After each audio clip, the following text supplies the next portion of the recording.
Crypto est une petite partie de notre marché, mais en tout cas ça représente une grosse partie de scams, de fraude et des problèmes justement sur ce même marché. C'est les allégations qu'a tenu Gary Gensler, président de la SEC, à la télévision lors d'une interview. Encore une fois, quand on parle de crypto, Gary Gensler est là pour répondre, est là pour nous faire comprendre que la crypto n'a pas forcément sa place, en tout cas pas dans la vision qu'il a du marché, et qui compte bien faire régler et réglementer cette partie-là.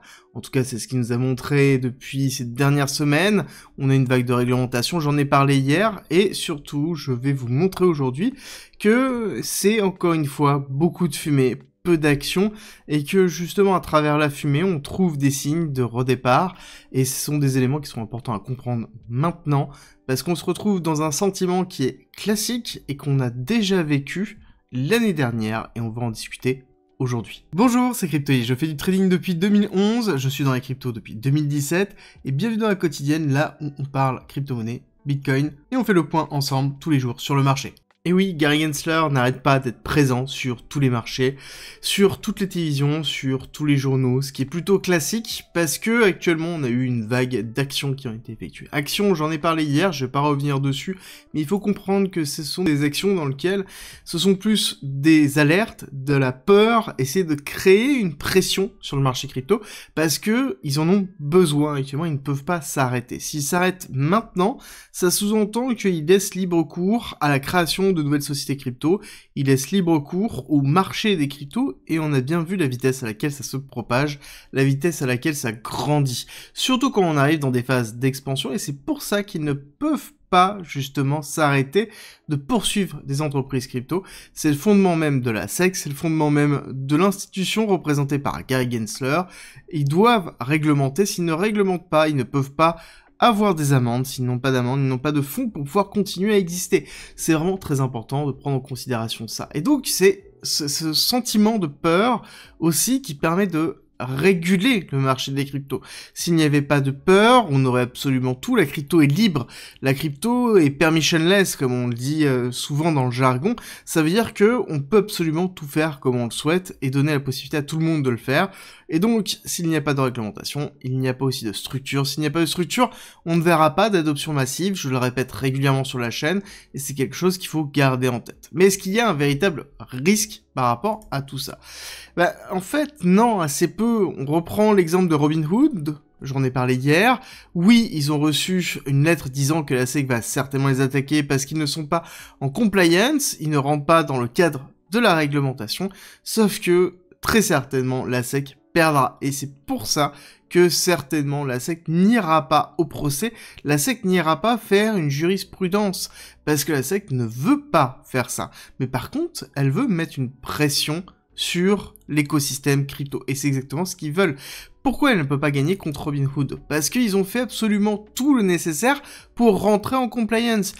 Robinhood fait partie certainement des bons enfants des brokers. Ça veut dire de ceux qui distribuent des cryptos et d'autres actifs numériques, ou d'autres actifs tout court.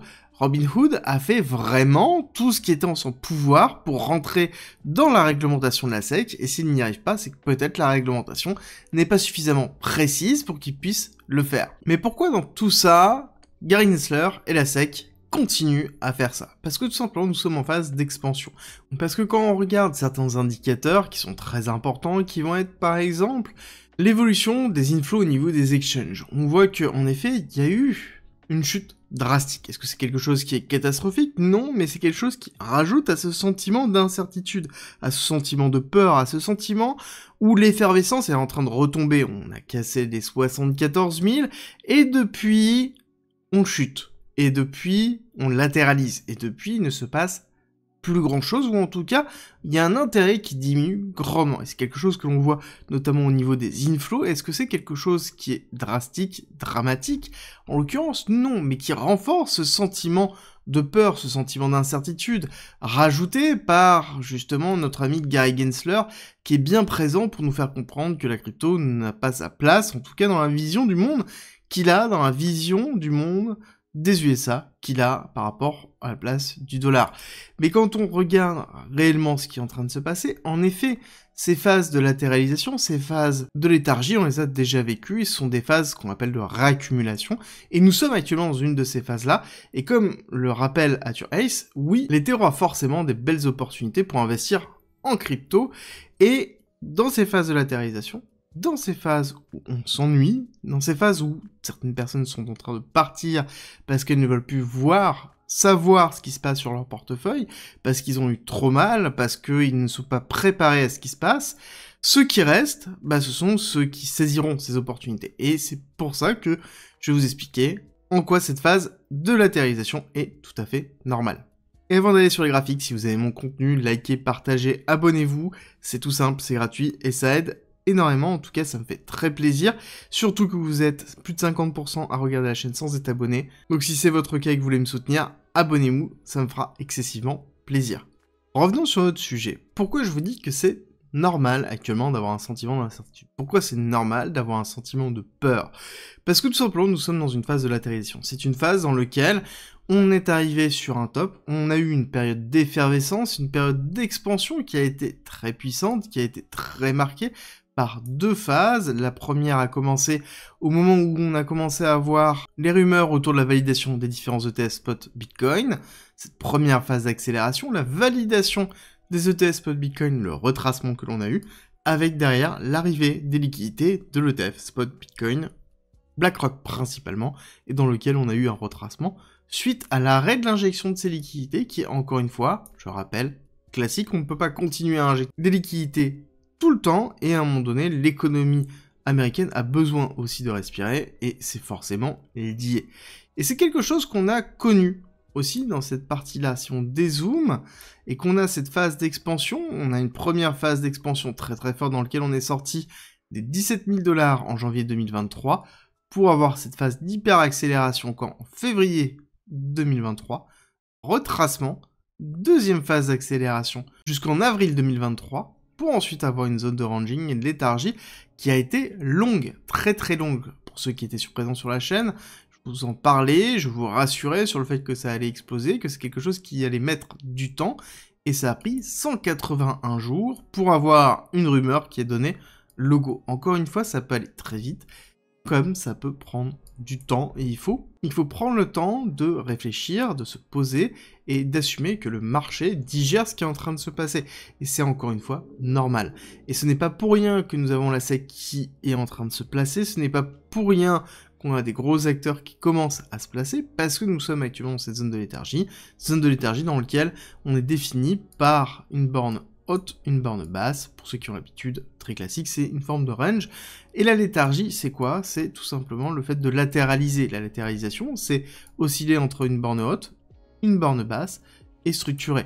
Est-ce que cette borne basse est au niveau des 60 000, chose qu'on verra tout à l'heure? Oui, mais en l'occurrence, on sait qu'on a un appel de prix au niveau des 52 000, on sait qu'on a une zone de volume qui se trouve ici, et c'est tout à fait logique d'avoir une partie dans les 52 000, et ce sera une zone où il va falloir affronter ses peurs pour pouvoir acheter, recharger dans les zones que l'on souhaite, parce que ce sera forcément une grosse opportunité avant de pouvoir repartir à la hausse, parce que, encore une fois, ce n'est pas parce que court terme, nous sommes dans un retracement que c'est anormal. Ce n'est pas parce que court terme, nous sommes dans un retracement qu'il faut avoir peur. Il faut être préparé, il faut assumer, il faut avoir un plan, et c'est exactement ce qui est en train de se passer aujourd'hui.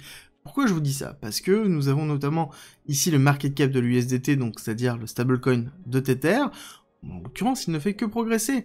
Ça veut dire qu'il y a une rentrée de liquidité qui est constante sur le marché, où nous avons de l'impression monétaire. Tether imprime des USDT à partir du moment où il a des dollars qui rentrent. S'il y a des personnes qui troquent des dollars pour de l'USDT, ça veut dire que les personnes sont en train de se positionner clairement sur le marché.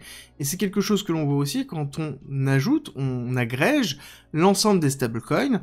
On voit bien que depuis le lancement des ETF, on a bien une hyper accélération du nombre de stablecoins qui sont présents sur le marché, et donc d'injections de liquidités qui sont présents sur le marché, malgré le fait qu'on ait un cours qui a été explosif, et on voit que là-dessus, on n'a pas d'inflexion. On se dirige doucement vers une zone qui est très très forte, une zone qui, pour ceux qui étaient là à cette époque-là, en 2022, c'est Terra Luna. c'est le poste Terra Luna. Donc globalement, c'est la zone de chute dans laquelle il y a encore beaucoup de liquidités et qui est une zone très importante qui va être retravaillée. Donc encore une fois, nous sommes dans une zone qui est plutôt classique, le sentiment d'incertitude très fort, très présent, mais qui est en même temps normal après avoir cassé un nouvel ATH, après avoir cassé le précédent top du cycle précédent, d'avoir une respiration, d'avoir un retravail du cours, surtout au vu de ce qui est en train de se passer. Si on se projette plus court terme, on voit qu'on a beaucoup d'éléments. Encore une fois, nous avons ici cette impulsion baissière qui a été très forte, dans laquelle on est allé chercher les liquidités de la période précédente et de l'accélération haussière précédente, avant de pouvoir retracer. Nous avons fait une accélération haussière. Maintenant, la question qui va falloir se poser, c'est est-ce que cette accélération haussière est suffisamment forte pour aller inverser la tendance court terme et aller retester la borne haute dont on a parlé tout à l'heure, en faisant un break of structure, c'est-à-dire en cassant la structure court terme, ou est-ce que tout simplement nous allons aller ici casser la structure baissière et donc faire une continuité de tendance. Encore une fois, la grande question, elle se trouve là. Est-ce qu'on va y aller d'un premier coup ou est-ce qu'on va aller tout simplement dans une zone de rechargement avant dans laquelle on a un order block ici et nous sommes entre le 0,5 et 786, donc qui correspond vraiment à une buying zone dans lequel on va faire une accumulation avant de pouvoir repartir et faire bien cette inversion de tendance. Encore une fois, la décision du marché n'est pas prise, et encore une fois, c'est normal, nous sommes dans une période d'incertitude. Le but du marché, c'est de nous faire douter. Le but du marché, c'est d'accumuler, de réaccumuler. C'est pas pour rien, et pour réaccumuler, il faut qu'il y ait des personnes qui vendent à ceux qui souhaitent acheter. Donc, on essaie de créer ce sentiment-là, et c'est exactement dans la période où nous nous trouvons. Comme conclusion, j'aimerais vous dire, et vous rassurer, encore une fois, oui, nous sommes bull, oui, nous allons avoir un bull run, certainement ça prendra plus de temps que prévu, mais encore une fois, c'est une opportunité qui sera à saisir pour ceux qui seront encore là, pour ceux qui s'intéresseront encore, pour ceux qui auront les bonnes informations au bon moment. Parce que oui, on va avoir une pression très forte au niveau de la SEC, oui, on va avoir des nouvelles.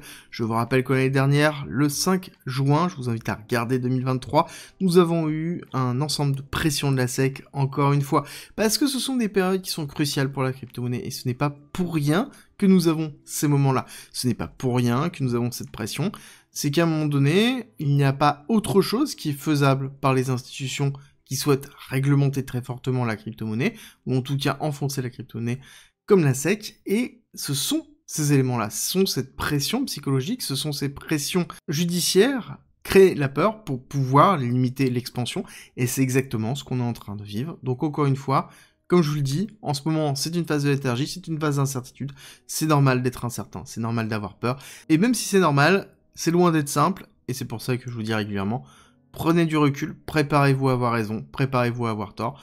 À partir du moment où vous avez un plan, l'incertitude vous impacte beaucoup moins, et faites justement cet élément-là. Et faites justement ce pas-là. Et si vous ne savez pas comment faire, en description, en commentaire, vous avez un plan, une masterclass, un webinaire d'1h30 dans lequel je vous explique tout comment recharger vos stratégies d'achat, vos stratégies de vente, la partie psychologique, je vous explique absolument tout. C'est en commentaire, en description, 1h30, 100% gratuit.